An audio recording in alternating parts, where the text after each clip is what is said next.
Hola amigos, continuando con mi canal llamado El porqué en el folclore, recordemos que todo hecho folclórico debe responder esa pregunta. Si no lo hace, no es folclórico.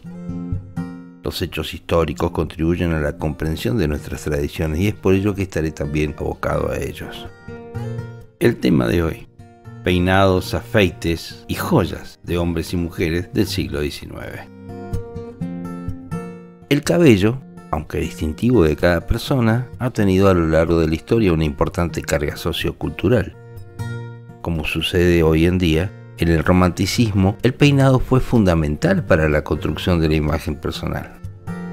Junto con las joyas y los ricos vestidos, una forma de distinción y representación social. Es más, en el siglo XVIII y principios del siglo XIX harían necesario los servicios de un experto peluquero. Por ello, el arreglo del cabello aristocrático poco tuvo que ver con lo que mostraban las clases populares. Con todo, este dejó cierta impronta en las modas de las damas elegantes, que incorporaron a su tocado peinados y mantillas de blondas, rascapelos, etc. A medida que avanzó el siglo XIX, las formas se irían suavizando, coincidiendo con el ascenso y asentamiento de la burguesía, dando paso a peinados más sencillos, especialmente en el universo femenino. España, que en otras épocas había sido creadora de tendencias, recibiría en el siglo XIX la influencia de los grandes centros de la moda europea, París y Londres. El afrancesamiento de las costumbres tendría también su reflejo en la moda. La indumentaria y el arreglo del cabello irían de la mano hasta el punto de que determinadas vestimentas se asociarían a un tipo u otro de peinado. Por su parte, las tendencias inglesas se introdujeron a través del país vecino, por lo que llegaron tamizadas por la visión gala de las mismas. Vamos a hablar del peinado femenino. En Occidente, el uso de moños se puede remontar a la antigua Grecia, en donde las mujeres atenienses, acomodadas, usaban comúnmente el estilo con horquillas de oro o marfil hechas a mano. El moño era específico de Atenas, pues en otras ciudades como Esparta y Chipre tenían su propio estilo de peinado. El moño alcanzó renombre otra vez en Occidente durante la época victoriana. Las mujeres entre 1840 y 1860 combinaban el chingón francés, el moño entre nosotros, con adornos como perlas, moños, hebillas, flores y hojas naturales. Aparece el moño de tela. Desde que el hombre es hombre desarrolló su inteligencia, empezó a construir armas, herramientas, utensilios y adornaban su cabello con huesos, plumas y piedras preciosas como distintivo de fuerza, belleza y estatus entre una tribu y otra. Más tarde llegaron los egipcios, Nefertari y Cleopatra, a derrochar ostentación con hermosura y glamour cubriendo el cabello de cuentas de oro, zafiros y diamantes. Luego vino María Antonieta en 1777 imponiendo moda entre las damas e infantas en toda Europa. Tal como explicó soberbiamente la licenciada en folclore Alicia Cora Quereliat de Curro, y que siempre menciono a mi querida maestra, que en 1987 en el Congreso de Estudiosos del Folclore que se realizaba en Mendoza bajo la supervisión y organización del Instituto de Investigación y Difusión dirigido por el maestro Alberto Rodríguez, expuso justamente sobre el descenso y ascenso de los elementos culturales en Europa del siglo XV. Y cabe aclarar que ese descenso y ascenso cultural desde las culturas más desarrolladas, en este caso Europa y en particular Francia, Inglaterra y España, dieron pautas en los peinados también, que llegaron a la América con los primeros colonizadores ingleses al sur de Estados Unidos, cuando nace el Sadrepao o arco sur, que hoy conocemos como moño boutique, el favorito entre mamás y niñas de la alta sociedad, pues era una variación del moño francés y solo la gente con dinero podía comprar telas finas y listones importados de Europa.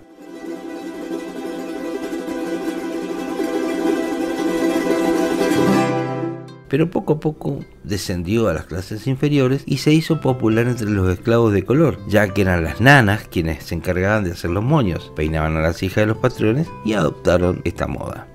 Así, las esclavas de Buenos Aires, liberadas luego de las primeras décadas del siglo XIX, se relacionaron íntimamente con el gauchaje y con sus mujeres, trasladando la costumbre de los moños de tela como un sencillo adorno que la mujer del gaucho primero y las paisanas después adoptaron. Por ello, chicas que van a los certámenes de danza folclórica y ven un jurado conocido por no permitir el moño en las paisanas, pueden contarle lo que le estoy diciendo.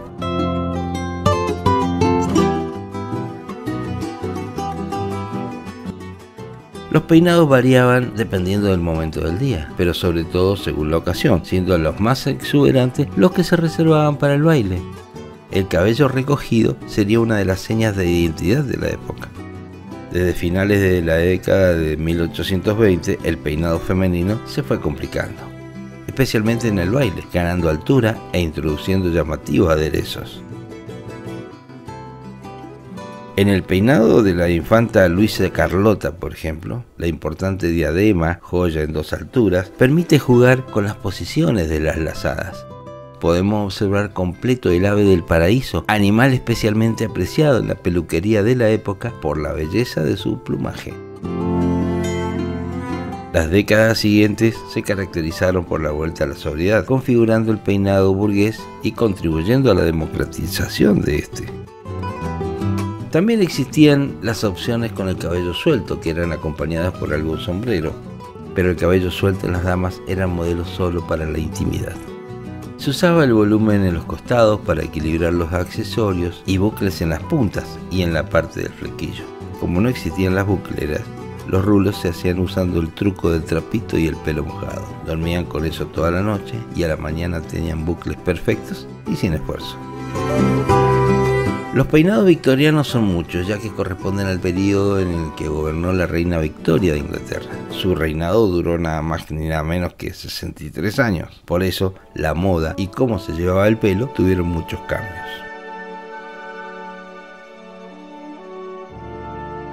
Cuando no había sombrero que los tape, los peinados victorianos eran hermosos y complejos. Se dividía el pelo en 3 secciones, 2 delanteras y la de atrás que servía para hacer un rodete. Las 2 de adelante servían para hacer torsadas que colgaban a los lados y luego se trenzaban y adornaban en el rodete. Como las melenas eran larguísimas, hablamos por la cintura o más, había pelo de sobra para hacer esos peinados tan complicados.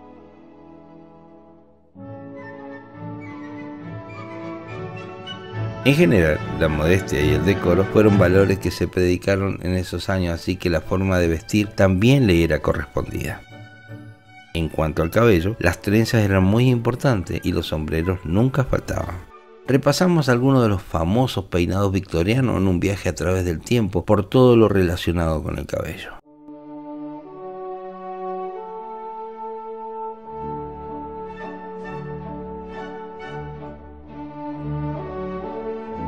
El supuesto retrato de Lucía del Riego representa una de las variantes más elegantes a mediados de la década de 1820 y principio de 1830. Deja caer 2 grupos espesos de bucles sobre las sienes, con el cabello dividido por medio de una raya. Estas gadejas se denominaron tufos y generalmente se presentaban crespadas. El peinado se remataba con cocas o lazadas en la parte superior, que se formaban separando los mechones del pelo según el número de estas que se quisiera conseguir. Cada uno de esos mechones se batía, es decir, se cardaba, procurando que quedara liso en la parte exterior, sin ningún acolchado. El peinado más característico de la década de 1840 sería el peinado francés llamado Bondu. En realidad, el término aludía a las diferentes partes en las que se podía dividir el cabello, pero desde 1832 se utilizará para hablar de cada uno de los lados, dividido por las rayas o las rayas centrales. Avanzados los 40, el Bondu pasó a ser bandos, que se refería al peinado dividido en 2 partes.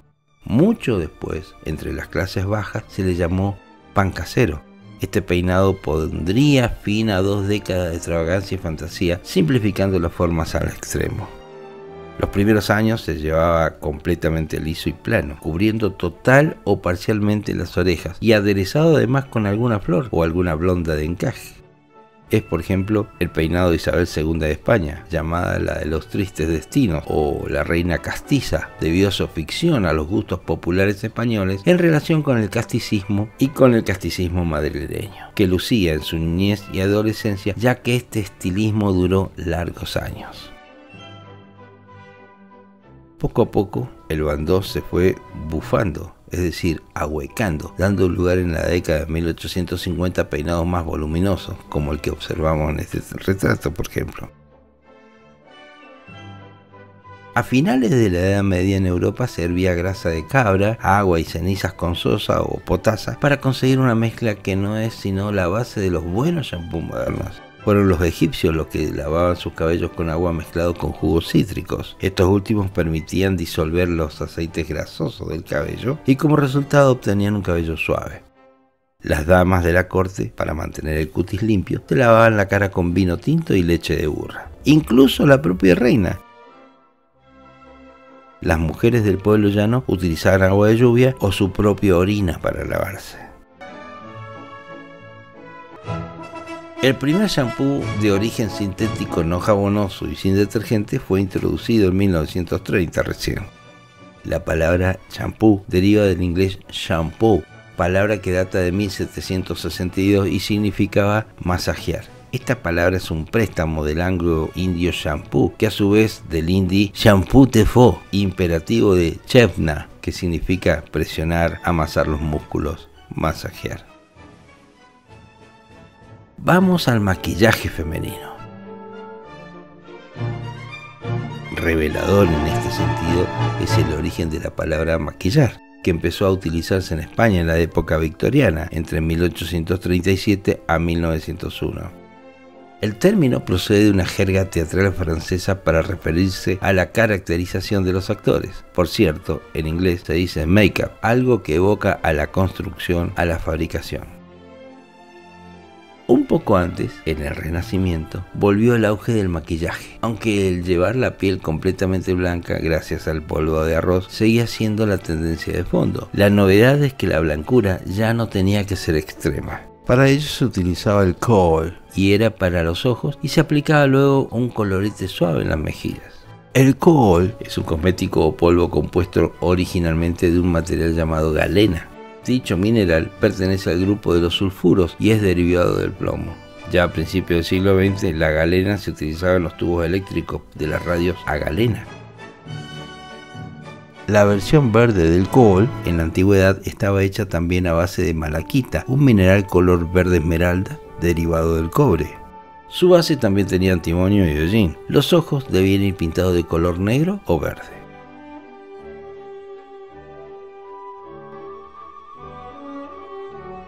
¿Cómo se aplica el kohl? Se coloca en el lagrimal, se cierra el ojo y se desliza el kohl por todo el párpado, siguiendo la forma natural del ojo. Se usaba antes de aplicar el maquillaje, ya que es muy fácil manchar la piel de negro. Sería lo que hoy es el delineador de ojos.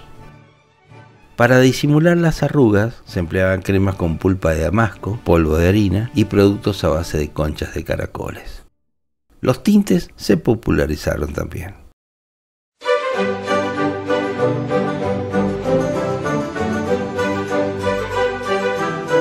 De rojo para las británicas, que querían imitar a la reina Isabel I. De rubio para la gran potencia de la época, Florencia. Para ubicarte, los Medici son de ese periodo, cuyas mujeres querían recordar las cabelleras rubias típicamente mediterráneas.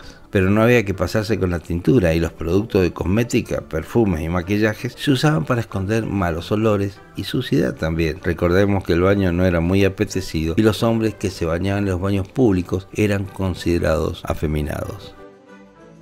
La gente pobre, que vivía cerca de los ríos, lagos o arroyos, era más limpia y se bañaba más seguido. Las mujeres más humildes no podían permitirse complementos como tiaras o diademas de materiales nobles e incrustaciones, pero tampoco querían llevar siempre el pelo suelto, que se había recortado con respecto a la Edad Media. Trenzas y moños fueron recursos muy habituales para complementar los peinados con raya en medio, una fórmula que se puso luego muy de moda.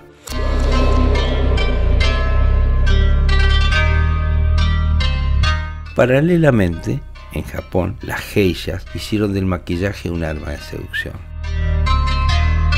Se pintaban los labios con lápices hechos de pétalos de cárcamo aplastados. Como base de maquillaje usaban el binsuke, una especie de cera que se aplica tanto en la cara como en el cuello y el escote.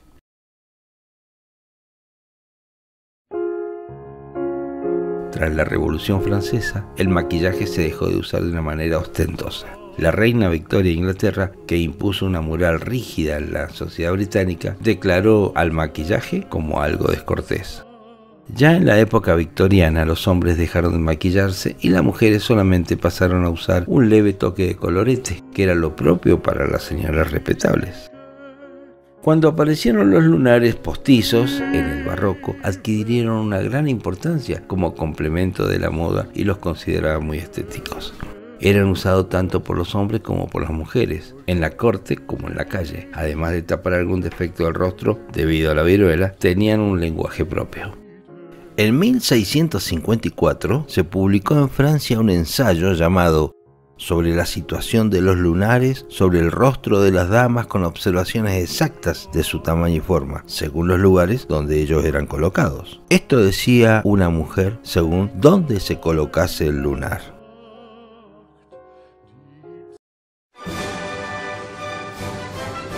Colocado el lunar en la mejilla derecha, estoy casada. Lunar en la mejilla izquierda, estoy comprometida o viuda. El lunar junto a la boca, disponible para ligar. Lunar en el labio superior, mujer soltera dispuesta a tener citas. Lunar en forma de cupido, busco amor. Lunar de media luna, disponible para tener una cita nocturna. Lunar junto al ojo, busco sexo.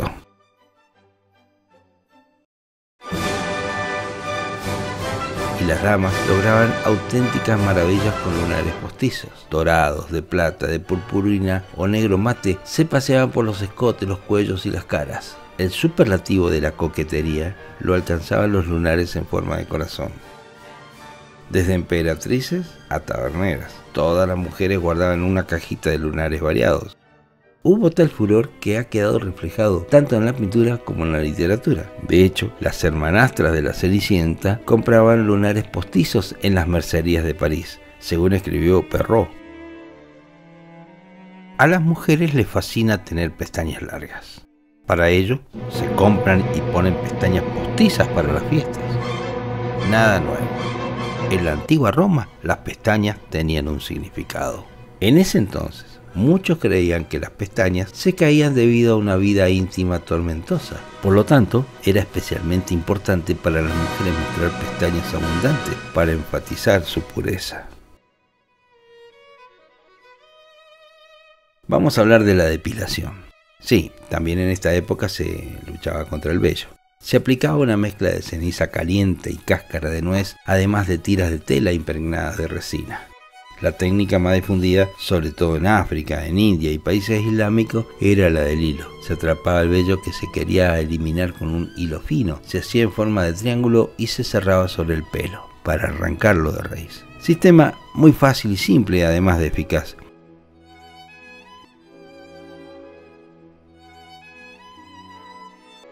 La joyería en la época emancipadora. En el ámbito de la joyería se destacó el historicismo. Esto quiere decir que la ciencia, las instituciones y la cultura, por ejemplo, tienen que pensarse partiendo de la historia como fuente de inspiración, desde clásicas hasta barrocas. Tras la aparición del romanticismo, la joyería se convirtió en una manifestación del sentir apasionado, y a las joyas se le dotó de una gran carga simbólica y emotiva, ya fuera como recuerdo de un difunto o de un ser amado, y las joyas se usaban con guardapelos o portarretratos e inclusive piezas elaboradas con cabello humano.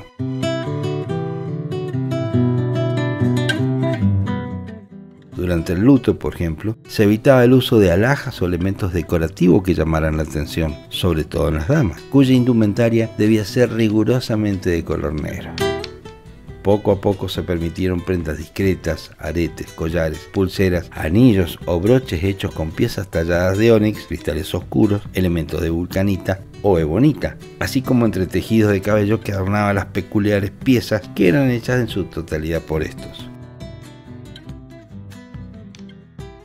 El pelo, inmutable e imperecedero, nos sobrevive. Quizá por ello en el romanticismo fue frecuente entregar y guardar el cabello de los seres queridos. La expresión más sencilla de este tipo de prácticas, y acaso la más íntima, era la de conservar un mechón de los depositarios de los efectos. En ocasiones se entregaba como muestra de amistad, pero más que cualquier otra cuestión, era una prueba de amor. En las circunstancias más funestas, era el único recuerdo físico que dejaban los que ya se habían ido. Se convertía así el cabello en un fetiche capaz de invocar la memoria y acaso la presencia del ser querido, diluyendo la frontera entre el mundo de los vivos y de los muertos. Los cabellos podían custodiarse en pequeñas cajas, joyeros o entre las páginas de un libro. Pero había una alhaja dedicada a ese fin, el guardapelo. Un pequeño adminículo que bien en forma de colgante, broche o pulsera permitía aportar la memoria y el tacto de los seres queridos. Cada accesorio muestra diversos aspectos como sentimientos, gustos o el poder adquisitivo del representado, así como las técnicas, materiales y estilos que estuvieron en boga durante ese periodo histórico.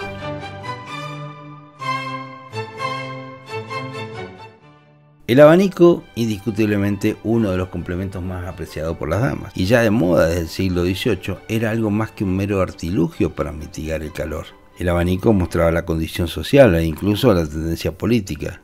En el siglo XIX eran habituales los abanicos de carácter histórico y propagandístico, con escenas de alegorías, batallas o sucesos importantes, como la Constitución de 1812 o el nacimiento de Isabel II. El par de brazaletes, uno de cada lado, fue muy popular hasta mediados del siglo. Aparecen también los camafeos y mosaicos romanos. Alrededor de 1840, una nueva corriente de joyas conmemorativas y sentimentales típicamente inglesas están de moda. Aparecen conjuntos de brazalete, pendientes, anillos con cabello trenzado, rememorando un ser amado o en conmemoración de un difunto. Con los grandes escotes que exigía la moda de los años 30 y debido a que el talle volvió a su lugar en la cintura, aparecieron los cinturones con hebillas de esmalte y piedras preciosas. La mujer paisana dentro de la sociedad campesina estaba en su cenit social. Es la que llamamos normalmente estanciera, mujer del capataz que en su diario no usaba joyas, pero para las fiestas o bailes se colocaba un hermoso moño de tela en sus trenzas, aros de oro y plata, también alguna pulsera o collar, y era esta su joyería más común. Luego de 1830 comenzaron a utilizar las peinetas. No los peinetones inmensos de la ciudad de Buenos Aires. Las peinetas pequeñas que se utilizaban eran cómodas, maniobrables, prácticas, como eran ellas, las mujeres que poblaron nuestras pampas argentinas.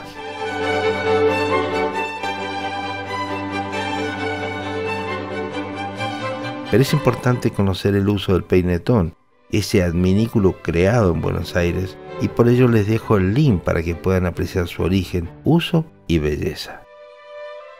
Hasta aquí llego con las damas, que siempre serán las primeras, y la segunda parte hablaré un poco sobre los cortes, peinados y afeites del hombre, que en la historia han marcado un sentir que aún perdura.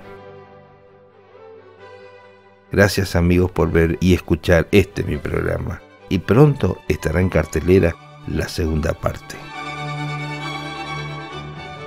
Hasta pronto.